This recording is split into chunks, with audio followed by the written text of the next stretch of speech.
또 다른 세상을 만날 땐 잠시 꺼두셔도 좋습니다. 기억 많이들 하시죠? 오래전에 한 통신사의 광고 카피인데요. 근데 사실 요즘에는 휴대전화를 빼놓고는 우리의 일상생활이 불가능할 정도가 되었죠. 어떤 분들은 배터리가 닳기 시작하면 막 불안해서 견디질 못하는 분들도 계시더라고요. 하지만 가끔 산책을 할 때나 책을 읽을 때 휴대전화를 무음으로 하고 혹은 정말 꺼두고 나 자신에게 집중해보는 시간을 가져보면 어떨까요? 자, 오늘도 책과 인생 이야기 나눕니다. 인생 책방 책방지기 이지혜입니다. 책, 공책, 수학, 책, 인생 책비싸우, 책수의 권진영입니다. 안녕하세요. 책 소개해드리는 작가, 책소작 이시안입니다. 네, 오늘의 아는 척 책방 어떤 책 준비하셨어요? 네, 아마 오늘은요, 책 제목을 들으면 주인공 이름까지 기억을 하실 수 있는 그런 책인데요. 많은 사람들이 특히 어렸을 때 이 책을 많이 봤어요. 네. 바로 나의 라임 오렌지 나무입니다. 오, 이거 좀 확실하게 알아요. 제재 나오고. 맞습니다. 제재랑 오렌지 나무가 나오는 건 확실해요.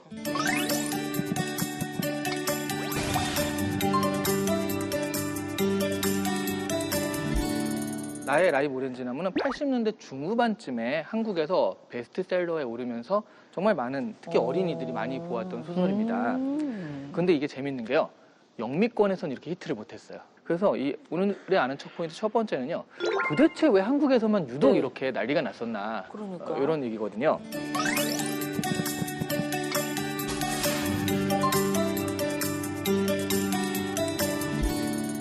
저자가 바스콘셀로스인데요. 1920년에 브라질 외곽 방구시에서 태어났는데 자신의 어릴 적 이야기를 다룬 자전적 소설이에요. 근데 1920년대 막 이럴 때 보면 브라질이 그렇게 발전하지 못했잖아요. 네. 부모님과 6남매 이렇게 대가족이 권위적인 아버지 밑에서 생활하는 그런 거. 그리고 빈부격차가 심했고 그다음에 그 극심한 가난에 시달렸고 정치적으로 보면 정치적 억압과 폭력이 있던 그런 시대. 그게 약간 한국의 70년, 80년대랑 좀 겹치는 부분이 있잖아요. 비슷하네요. 네. 그래서 이걸 보면서 특히 이제 아버님 뻘에 이런 사람들이 어린 시절이 생각이 나고 이게 남의 얘기 같지 않다. 브라질 어디에서 일어난 거지만 한국에서 일어난 일 같다. 이런 식으로 공감 포인트를 굉장히 많이 가져간 그런 소설이에요. 네. 안타까운 건 제재가 가족들이 보살핌을 받아야 될 나이에 좀 심각하게 학대를 받았던 게 기억이 맞아요. 나거든요. 이 사람들이 나쁜 사람들이 아니라 가난이 만들어낸 그런 안타까운 현실인 거죠. 그러니까 엄마 아빠가 너무 바쁘고 아빠가 실직을 했거든요. 네. 그래서 여기서 뭐 가정의 폭력이나 이런 것들이 사실은 빈부격차라고 할 수 있죠. 그런 부분들도 잘 사는 사람이 있고 못 사는 사람이 있으니까 그걸 보면서 더더욱 그런 상대적 박탈감을 느끼잖아요. 네. 거기서 일어난 일들이 많습니다. 네. 근데 제재 같은 경우에는 정말 지독하게 가난한 상황 속에서 뭐랄까 좀 철이 빨리 들었다는 느낌이 좀 있었어요. 얘는 철이 좀 들었어야 돼요. 왜냐하면 그 장난을 치다가 맞는데 그 장난 정도가 사람이 죽을 수도 있겠다 잘못하면 이런 정도로 장난을 치고 좀 장난을 잘 치는 거 빼놓고는 이 친구가 굉장히 똑똑했어요. 글자도 5살 때 그냥 혼자서 빨리 깨치고요. 네. 심성이 착하기도 합니다. 네, 네. 그런데 이렇게 보면 되게 좀 외로울 것 같잖아요. 이 친구한테 유일하게 친구가 돼주는 게 있어요. 네. 그게 민기뉴인데 바로 나의 라임 오렌지 나무죠. 그게.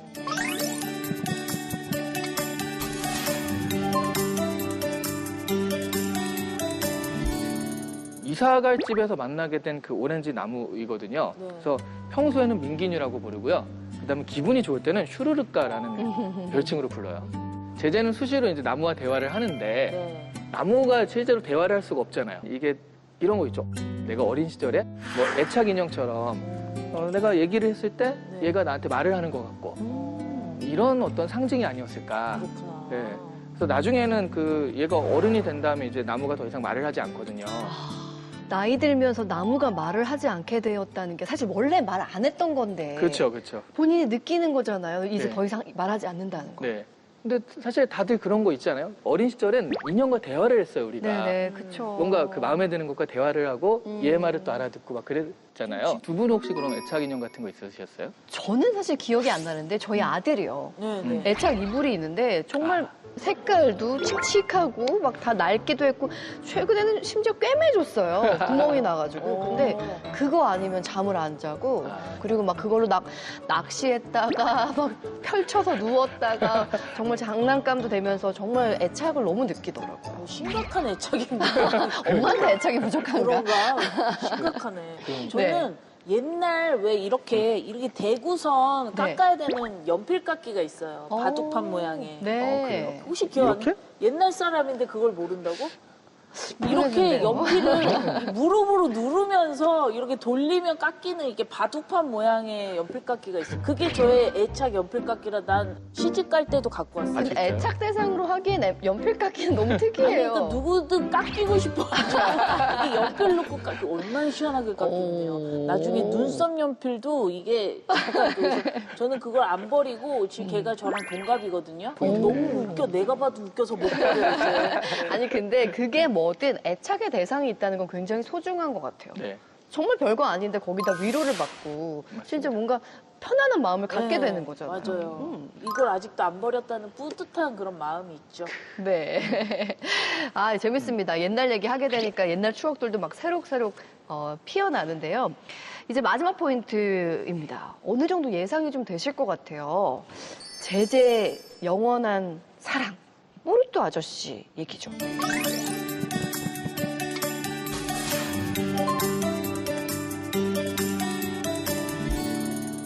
포르투카 아저씨인데 이게 네. 왜 포르투카냐면 네. 포르투갈 사람이에요. 포르투카. 네, 포르투갈 사람이에요. 근데 이제 이쪽 언어로선 포르투카 이렇게 된 거죠. 아하. 그래서 사실 이름도 아니고 네네. 그냥 포르투갈 아저씨 막 이런 거예요. 근데 마을에서 제일 좋은 차를 타는 분인데 네. 이 뒤에 제재가 매달려가지고 맞아요. 가다가 맞아요. 이걸 들켜요. 네. 그래가지고 한 대 딱 맞습니다. 정말 딱 한 대 맞고요. 여기서도 이제 다른 폭력과는 좀 다르다라고 네네. 나오는 게 네. 다른 사람들은 좀 자기 분에 못 이겨서 애를 때리는 맞아. 건데 이 사람은 훈육. 그러면 안 된다라고 한 대만 탁 때리고 다시는 이거 손을 대거나 그러진 않거든요. 그래서 뭐 제재가 아프면 병원도 데려다주고 그러니까 거의 아버지처럼 이렇게 그러네. 그 대해주고 네. 그 제재 약간 키다리 아저씨 같은 네. 느낌이에요. 그렇죠. 네. 아버지와 같은 존재인데 근데 어떻게 되나요, 그 포르투카 아저씨는? 포르투갈 아저씨는 나중에 죽고 그러니까 이 죽고 난 다음에 제재가 정말로 큰 그 슬픔을 겪어요. 네. 그러니까 집에서 이제 혼나고 아빠 엄마한테 혼나면 아 이게 난 주워온 자식이 분명해. 그래. 다리 우리 밑으로 엄마 찾아가야겠어. 가보고. 막 이러잖아. 어디선가 재벌 그 아빠가 따로 있을 거야. 뭐 그래. 이런 식의 그런 생각하잖아요. 네네. 그러니까 굉장히 제재가 마음속에 이상적으로 품고 있던 그런 그 사람이었던 건 맞죠. 예. 근데 나중에 그 죽게 되면서 네. 사실은 그 이런 부분이 좀 아름답게 끝나진 않았죠. 예. 그러네요. 그러니까 자기를 정말 진심으로 아끼고 사랑해주던 존재가 갑자기 사라졌을 때 제재의 그 상실감이랄까 고통이 얼마나 컸을까 그런 생각을 하게 돼요. 네.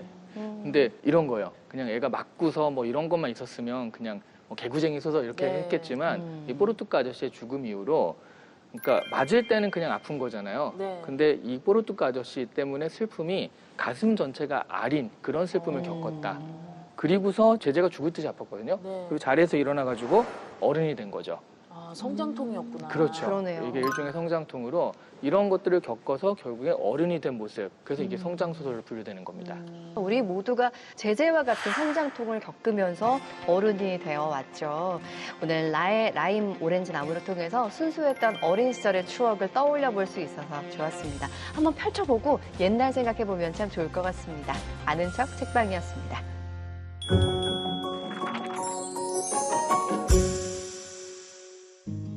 책과 인생 이야기 함께하는 인생 책방. 오늘 모실 주인공은요. 과학자이자 교수면서 벤처기업의 CEO기도 하셨습니다. 자, 과학기술 분야 전문 국회의원 국민의힘 조명희 의원님 나오셨습니다. 어서 오세요. 안녕하세요. 반갑습니다. 안녕하세요.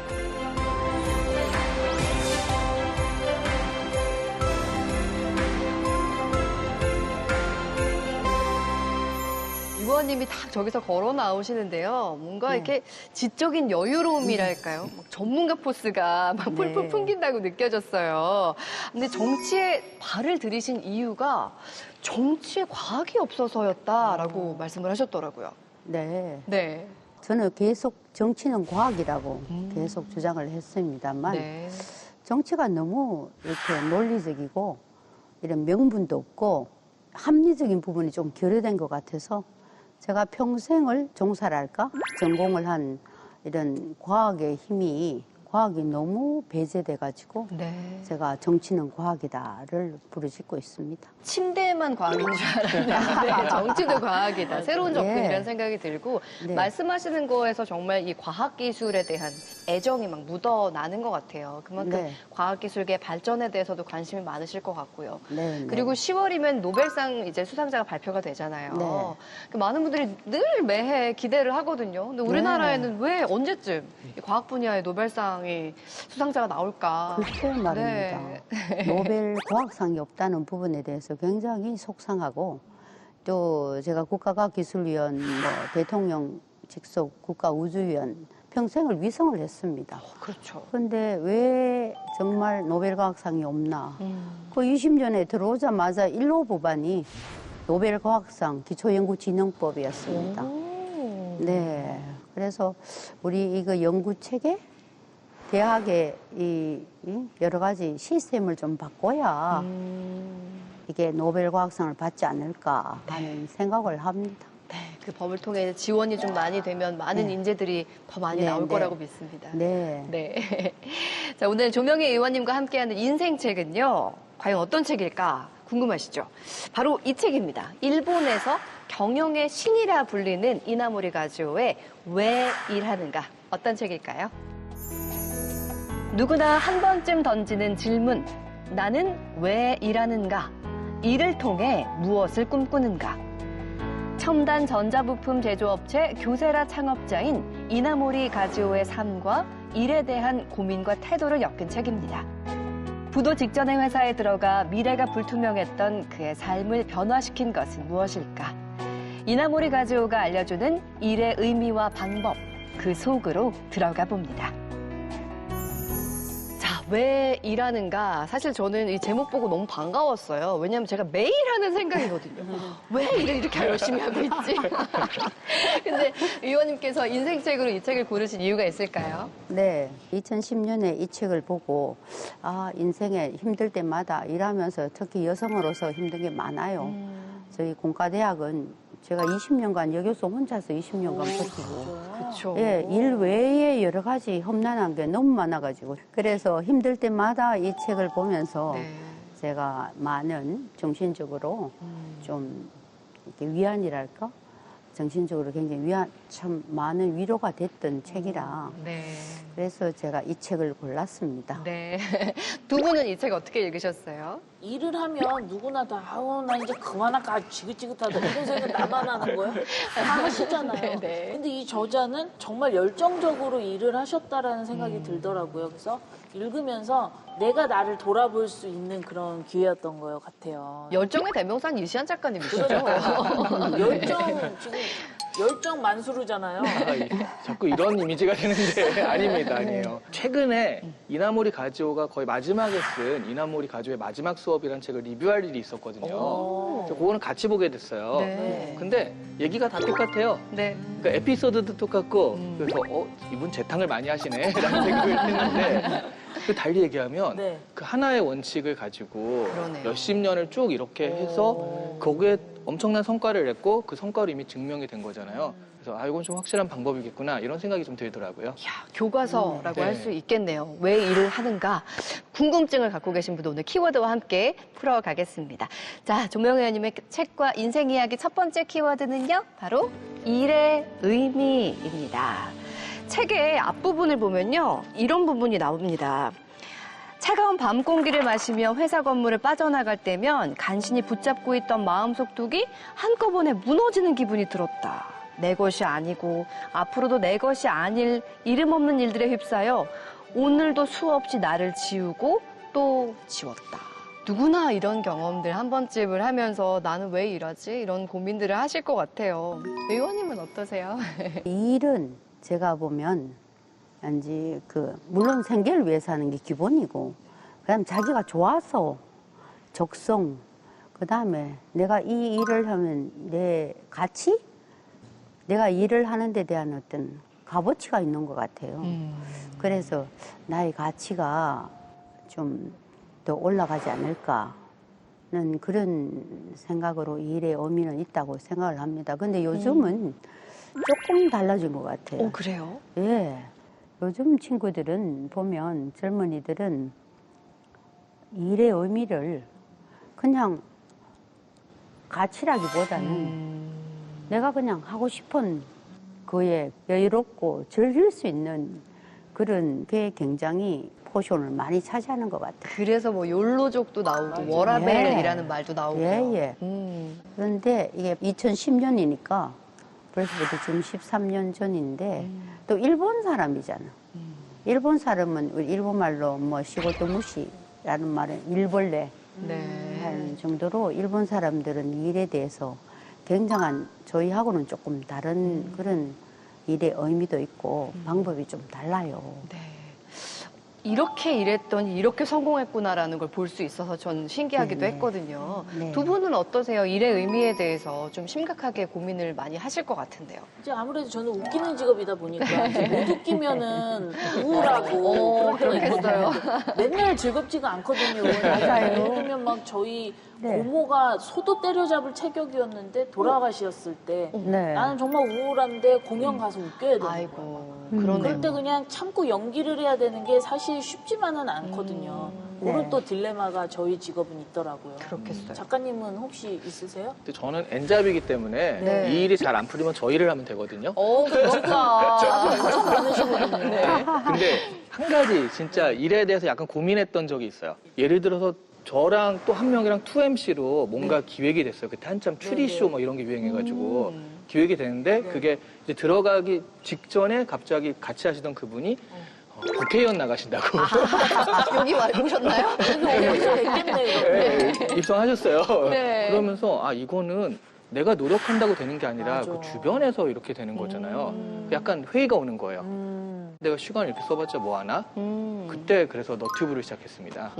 그래서 일에 대해서 그때 아, 내 거를 쌓고 내가 뭔가 성취하는 느낌이 있는 거 그런 걸 찾아보자라고 좀 바꿨더니 그래서 저는 그게 굉장히 좀 전환 포인트가 됐었거든요. 성취라는 표현 하셨는데 사실은 우리가 왜 일하니? 라고 물으면 정말 현실적으로 솔직하게 돈 벌려고 일을 하는 분들이 대부분일 거예요. 먹고 살아야 되니까. 그렇죠? 예, 예. 근데 이 책을 보면은 사실 말씀하셨듯이 일이 그 가치 이상이 있다는 생각이 좀 들더라고요. 이분은 처음부터 아주 지방대학을 나와서 그 기술자로서 자기가 실험을 해서 무너져가는 회사에 들어가서 다른 사람 다 떠났는데 이 회사를 일으켜서 또 교세라 아주 그냥 훌륭한 일본의 대표적인 기업도 만들고 했으니까 삶에 대한 일의 의미가 굉장히 심플하고 단순하면서 성취감도 굉장히 좀 한길, 외길을 가는 그런 특징이 있는 것 같습니다. 초창기 얘기 중에서 네. 어려운 회사에 들어갔다가 이제 동료들이 다 떠나기 떠나고. 시작하잖아요. 네. 근데 결국 자기는 가지 못했어요. 네. 네. 근데 남아서 철저히 몰두해보고자 하는 그 상황에서 뭔가 회사에 대한 뭐 일에 대한 불평불만을 다 이렇게 네.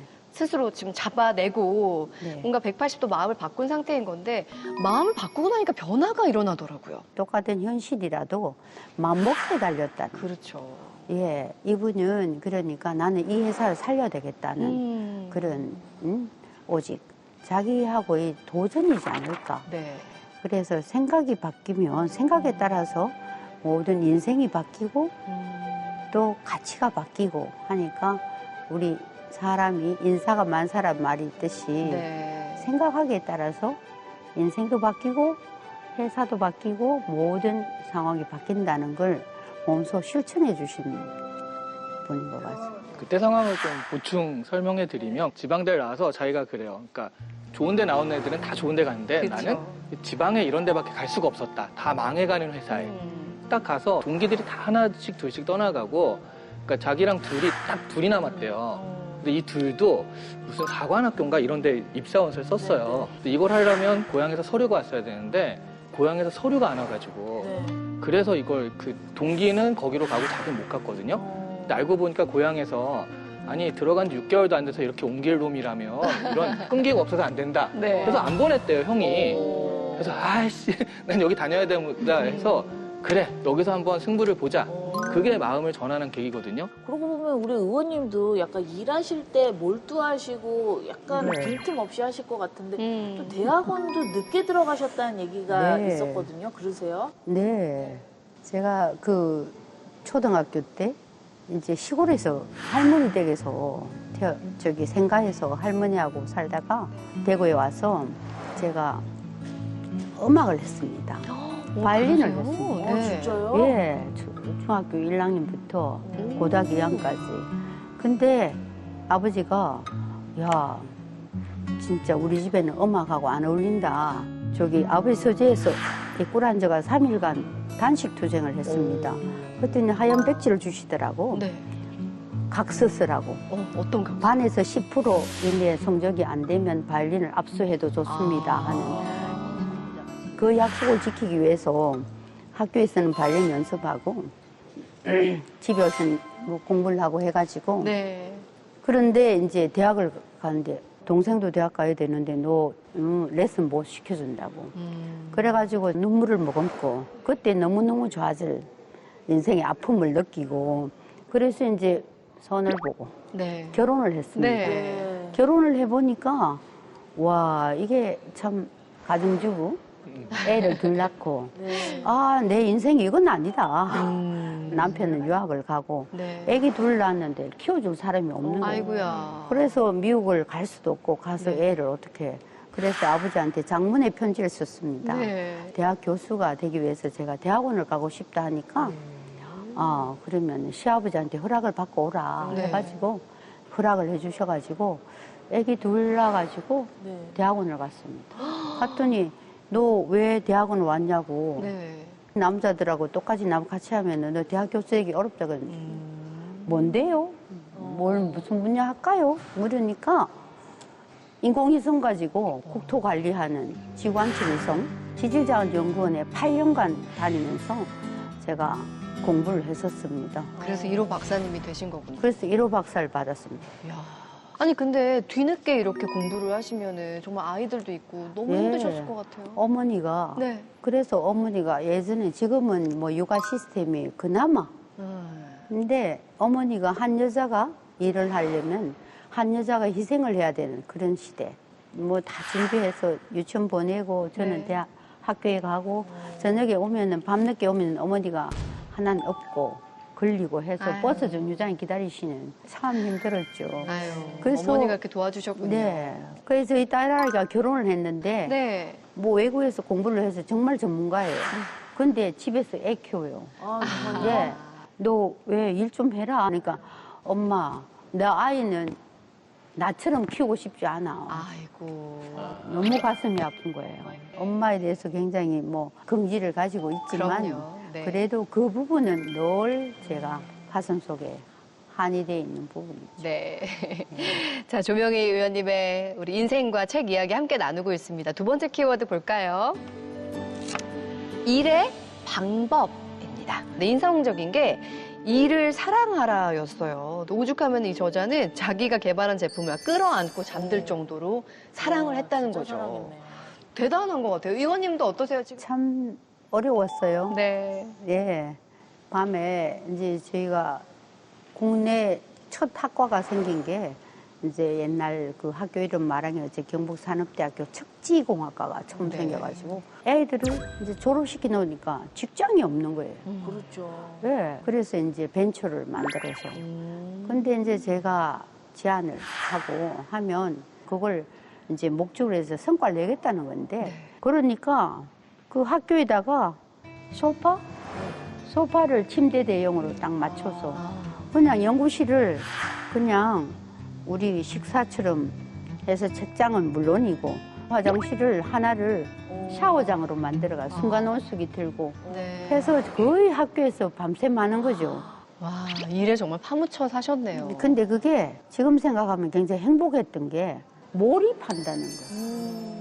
우리가 취미로나 뭐 일을 할 때 그 몰입하면 다 어지럽고 힘들고 어려운 걸 다 잊어먹잖아요. 네.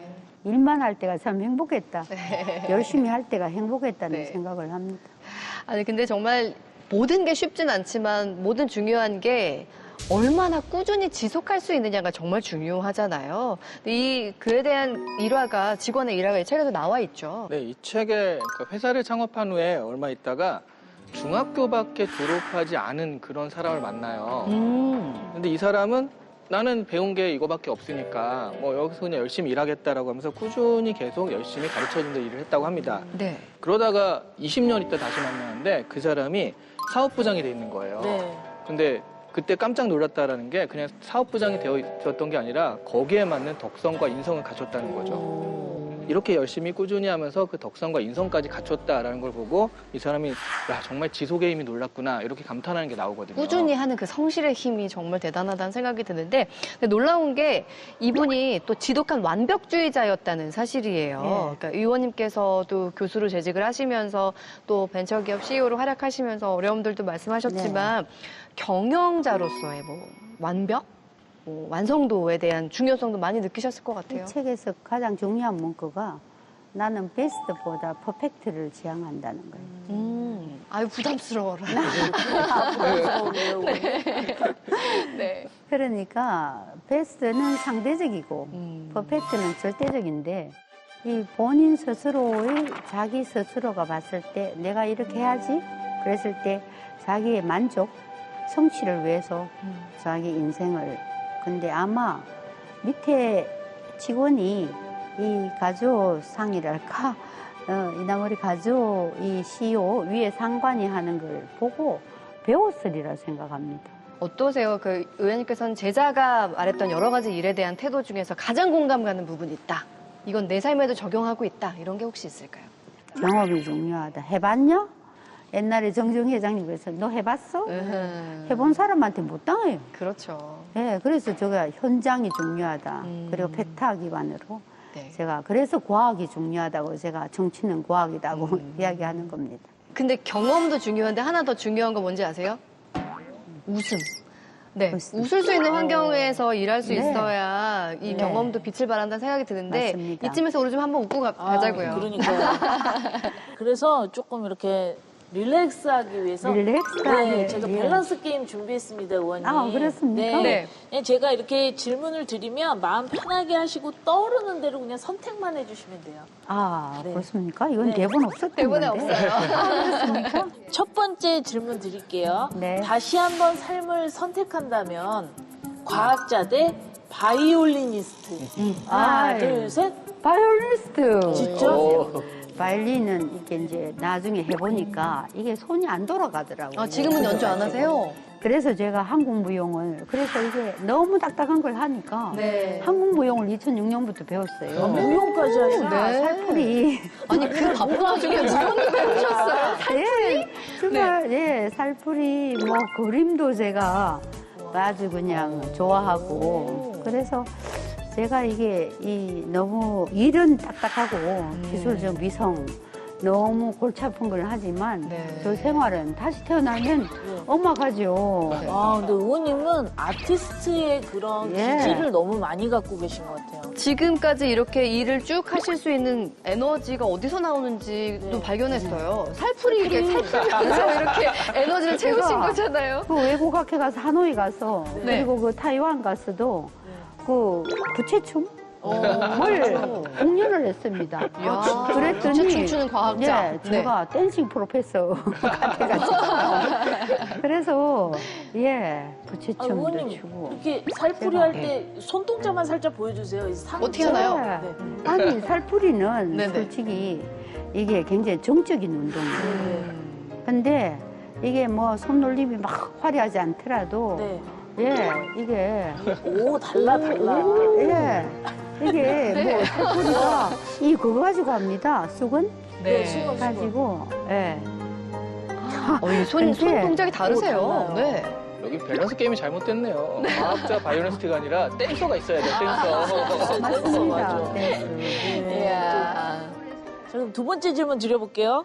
네. 다음 셋 중 하나만 선택을 해야 된다면 교수 대 CEO 대 국회의원. 하나, 둘, 셋. 교수. 교수? 오. 네. 돈은 별로 많지 않으나 그래도 시간이 자유롭고 네. 제가 연구 뭐 이렇게 하고 싶은 가르치고 네. 네, 네. 새로운 걸 가르치면 그 성취감 근데 어떡하죠? 지금 국회의원이시잖아요. 국회의원은 별로 너무 힘드세요? 너무 노동지향적이고 시간이 자유롭다는 게 인간한테 얼마나 소중한지 몰라요. 자, 의원님 그럼 다음 질문. 둘 중 어떤 보좌관과 일하고 싶으신지를 골라보세요. 네. 내 뜻을 100% 이해하고 완벽 준비하는 보좌관 대 창의적이고 기발한 아이디어로 매번 새로운 일을 벌리는 보좌관. 하나, 둘, 셋. 2번. 2번? 네. 제가 왜 국회 왔냐면 제가 위성했는데 저희 공무원들하고 국가정책위원회를 한 200개 했어요. 네. 근데 7조가 들었어. 우주 위성 개발하는데. 네. 근데 이걸 국민들한테 아무도 서비스를 안 해. 또 예산이나 네, 네. 이걸 관리하는 데 국회잖아. 네. 그렇죠. 그래 왔는데 뭘 할지 이미 다 했어. 근데 우리 방에 오면 다 힘들어해. 일이 많아서. 아, 그러시구나. 다음 질문 드릴게요. 네. 마지막 질문입니다. 네. 워킹맘으로서 공부하고 일을 하시느라고 자녀들과 떨어져 있는 시간 많으셨을 것 같아요. 네. 다시 선택의 기회가 만약에 온다면 같은 선택을 하겠다 대 아이들과 좀 더 시간을 많이 두겠다. 하나, 둘, 셋. 2번. 진짜 2번이요? 아이들하고 정말 또 제가 오남매 맏며느리예요. 네. 그 시아버지께서 장손이 보고 싶으신 거예요. 딸 아들인데. 네. 그래 한 명은 친정에 두고 네. 한 명은 시댁에 두고 네. 왔다 갔다 이래 핑퐁으로 그래서 거의 뭐 남편은 미국에서 공부한다고 그랬고 아유. 이제 귀국해가지고 같이 있지만 네. 그래서 사진이 하나도 없어. 아이들한테 어떤 좋은 네. 추억이 없어서 다시 태어난다면 저는 한번 제가 일을 뭐 꼭 위성이 아니더라도 네. 지금 막 음악을 네. 하든지 그림을 그리든지 춤을 추든지 네. 하면서 좀 아이들과 좀 지내고 싶고. 지금까지 우리 조명희 의원님의 솔직한 밸런스 게임이었습니다. 감사합니다. 네, 감사합니다. 맞습니다. 마지막 키워드 볼게요. 내일을 위한 인생 방정식. 이게 마지막 장에 나온 이야기더라고요. 인생과 일에 대해서 명확히 정리를 했던데요. 수식으로. 그 방정식이 사실 이 책에도 나오지만 네. 그러니까 어떤 머리나 능력이나 이것보다 사람은 능력은 딱 뭐 IQ? 나 이런 지능보다 지능은 어느 정도 되지만 그러니까 노력이 얼마나 열정이 중요한. 여기 이 책에 나오는 게 인생과 일에 대한 수식인데요. 네. 능력 곱하기 열의 곱하기 사고방식이에요. 그 한 5,400? 네, 5,400. 와, 점수 예. 높네요. 네. 예, 플러스로. 그 네. 능력은 한 60, 노력이 한 90? 네. 네, 정도. 그러니까 꺾이지 않는 거는 끝까지 꺾이지 않는 거지. 플러스로. 인생 방정식에 5,400점 주신다. 몇 점 만점인가요? 아니, 두 분은 네. 어떠세요? 계산해 보셨어요? 계산하는 거는 밥 먹을 때만 하기 때문에. 좋은데요? 어때요? 같이 가셔야 되는데. 네. 네. 작가님은? 능력은 제가 생각하기엔 90. 90. 예. 진짜 네. 재주가 너무 맞아요. 많으세요. 네. 머리가 인정합니다. 좋으시다. 근데 열이가 저는 70 정도? 생각보다. 네. 아니 열이가 더 있으면 안 될 것 같은데 네. 지금 시간이 그렇죠, 하나도 그렇죠. 없으시거든요. 이게 사고방식인데 그 양의 사고방식, 그러니까 긍정의 힘이거든요. 네. 내가 저거 할 수 있다. 네. 어떻게 할까 이건데 저는 할 수 있어. 내가 어떻게 해야지라고 생각하지 않고 그냥 하는 거예요. 양의 사고방식을 갖고 계신 거네요. 그렇죠. 네. 네. 근데 요즘 사실 청년들을 보면요. 굉장히 불투명한 미래 때문에 굉장히 힘든 시기를 네. 보내고 있잖아요. 이게 어른으로서 또 그 시기를 지나온 분으로서 한 말씀 해주시면. 네. 청년들한테 네. 제가 취업 지도나 할 때 이제 그 취업을 애들 고민해요. 어떤 회사 갈까. 근데 애들한테 그래요. 너 좋아하는 거 해라. 그 다음에는 먹고 살아야 되지 않겠냐. 네. 지식은 이미 챗GPT나 뭐 AI나 로봇이 많이 해요. 좀 더 문화적이고 좀 본인이 좀 즐기면서 좀 하고 싶은 걸 하는 게 좋지 않겠나. 제가 요즘에 반연구화장 네, 학부가 하는 봤어요. 걸 제가 앞장서서 네. 하고 있거든요. 오. 그 친구들을 보면 정말 뭐 아주 좋은 직업 있다가 자기는 이 타투 가고 싶대. 아트잖아. 타투이스트, 메디하고 그죠? 아트. 네네. 예, 타투이스트. 근데 외국에도 나가서 잡도 굉장히 잘 구할 수 있고. 청년들을 위한 법이었네요. 네, 네. 그래서 빨리 합법하려고 네. 제가 지금 노력하고 있습니다. 아이, 많이 반가워하실 것 같습니다. 네. 자, 오늘 인생책으로 함께 왜 일하는가에 대한 이야기 나눠봤는데요. 이 책 어떤 분들한테 추천해주고 싶으세요? 일을 하는데 청년들한테도 해당이 되지만 요즘 100세 시대 이제 노령화사회 되면서 잡이 두세 개씩 바뀌어요. 그래서 이게 이제 좀 여유 있는 제2의 잡을 가질 그런 분들 우리 온 국민들한테 다 해당되는 네. 책이라고 저는 생각을 합니다. 네. 일을 그동안도 많이 하셨는데 계속 일할 계획들을 하고 계시네요. 네.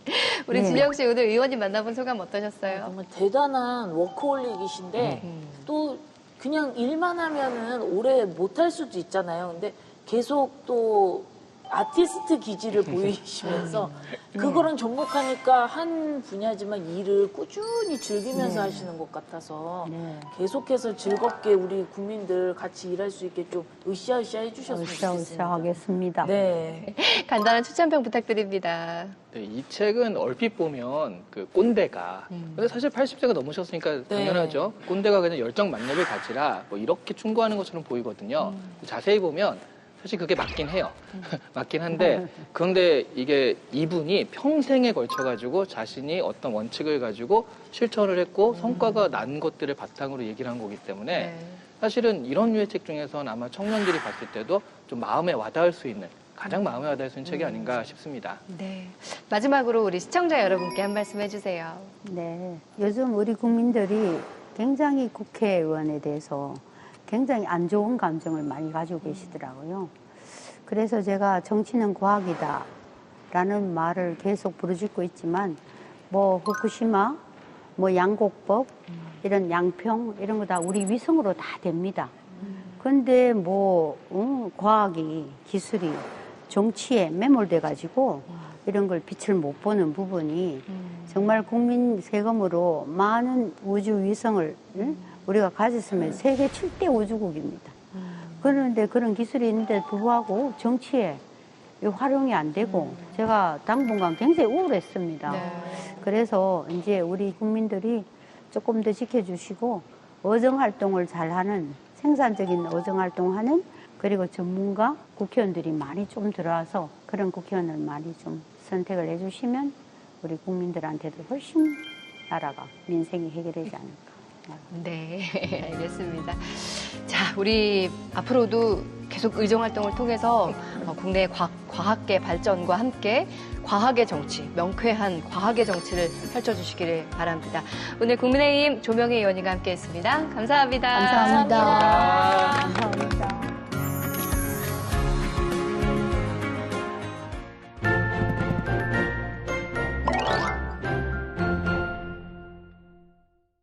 우주를 탐험하고 싶은 인류의 열망은 60년 넘게 계속되어 왔는데요. 우주로 수많은 탐사선을 쏘아올려 관측하며 신비로움에 매료되기도, 광활함에 감탄하기도 했습니다. 어쩌면 멀지 않은 미래에 우주로의 이주가 가능할 수도 있을 거라는 예측이 나오기도 하는데요. 책으로 신비로운 우주 탐험을 함께할 저는 홍재경입니다. 국회도서관과 함께하는 화제의 도서까지 함께 만나보시죠. 우주 공간의 생명체는 우리밖에 없을까? 빅뱅 이전에는 무슨 일이 일어났을까? 이 질문들에 대한 답이 궁금하지 않으신가요? 책은 우주가 남긴 질문을 50년간 탐구한 현대 물리학의 거장 폴 데이비스가 정리한 30가지 대답을 담았는데요. 저자는 책을 출간하며 이렇게 말했습니다. 우주에 대한 질문을 해결하는 데 필요한 배경 과학 지식을 쉽고 빠르게 알려주고 싶었습니다. 또한 저자는 책을 통해 과학이 친숙하지 않은 일반 대중이 우주를 향한 호기심을 쉽고 빠르게 해소할 수 있게 돕고 우주에 관한 더 큰 질문들을 이해하기 위한 개념적 틀을 제공합니다. 빅뱅 이전부터 다중우주까지 가장 거대한 세계의 짧은 안내서 무엇이 우주를 삼키고 있는가입니다. 치열한 우주 패권 시대인 지금 우리가 우주로 쏘아올린 것들이 되돌아오기 시작했습니다.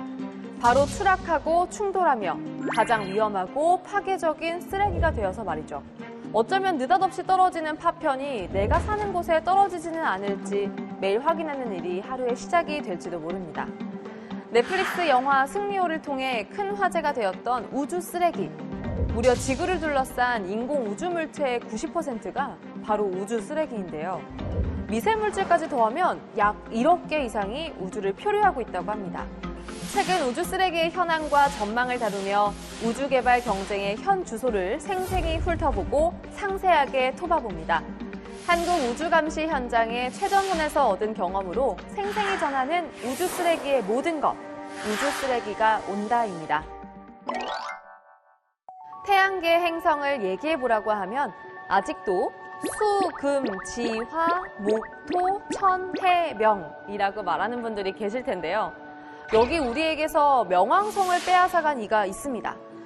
때는 2006년 8월 체코 프라하. 이곳에서 현대 천문학 사상 가장 치열한 논쟁이 벌어졌습니다. 도대체 행성이란 무엇인가? 국제천문연맹 회의 결과 명왕성은 행성에서 외소행성으로 강등됐는데요. 이러한 결정으로 각종 반대 의견과 항의, 협박, 시위가 이어지게 됩니다. 무려 76년간 태양계의 9번째 행성이었던 명왕성을 강등시키고 그로부터 얻게 된 명왕성 킬러라는 무시무시한 별명. 천문학계의 슈퍼스타 마이크 브라운은 무엇을 발견하고 어떤 주장을 해서 명왕성을 외소행성으로 강등시키고 명왕성 킬러라고 불리게 되었을까요? 새로운 천체를 찾기 위한 끈질기고 외로운 도전을 담은 회고록 나는 어쩌다 명왕성을 죽였나입니다. 국회도서관과 함께하는 화제의 책. 첫 번째 책은 다정한 물리학자 김상욱 교수의 5년 만의 신간인데요. 세상을 이해하기 위해 경계를 넘은 물리학자의 좌충우돌 여행기이자 물리학자의 시선에서 보는 우주와 우리에 대한 이야기를 담은 책. 원자에서 인간까지 한 권으로 관통하는 삶과 과학의 향연을 담은 김상욱의 하늘과 바람과 별과 인간입니다. 두 번째 책은 뉴욕타임스와 아마존 베스트셀러이자 타임지 선정 세계를 이끄는 100인에 선정된 디펙 초프라의 책인데요. 나는 무엇인가, 그리고 왜 이것이 중요한가, 최신 과학의 근거와 논리로 인간과 우주에 대한 새로운 관점을 제공하는 책.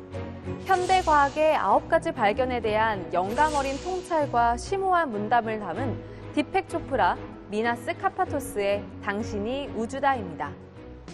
신비로운 우주 탐험을 주제로 오늘 모익지 함께 해봤는데요. 오늘의 책들로 아름다운 우주의 매력에 푹 빠져보시길 바랄게요. 다양한 테마로 또 다른 세상을 선사하는 책 여행. 오늘도 유익하셨나요? 다음 주에는 어떤 테마로 책 속 세계를 탐험하게 될지 많이 기대해 주시고요. 오늘 모익지는 다음 주 새로운 책으로 또 인사드릴게요.